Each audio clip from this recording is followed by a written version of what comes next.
Kurang lebih 1 tahun, puluhan lampu jalan di Kota Langgur, Kabupaten Maluku Tenggara, Malra, mati total. Hal tersebut tentunya sangat mengganggu aktivitas warga, utamanya pengguna jalan dan pemilik rumah yang berada di sekitar lokasi, apalagi dengan situasi Kamtibmas usai Pilkada 2024. Pantauan tribunambon.com, Jumat, 6 Desember 2024, pukul 23 WIB, di kawasan Langgur, depan Alfamidi Taversran belasan lampu jalan mati total. Sementara pengendara hanya murni memanfaatkan lampu kendaraan saja. Hal yang sama juga terjadi di kawasan Wadek, tepatnya depan kantor BKPSDM Malra, belasan lampu jalan juga mati. Tentu saja hal tersebut sangat mengganggu pengendara, pasalnya kawasan tersebut merupakan pusat perkantoran di mana berjejer 4 instansi penting, BKPSDM, Bapeda, Dinas Perikanan dan Pariwisata.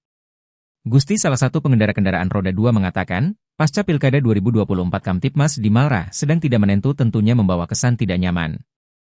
Menurutnya, dengan situasi kegelapan seperti ini bisa memancing siapa saja untuk melakukan tindakan kriminal. Dirinya menambahkan, jangan sampai sudah timbul korban baru bertindak, telat namanya. Download Tribun X sekarang, menghadirkan lokal menjadi Indonesia.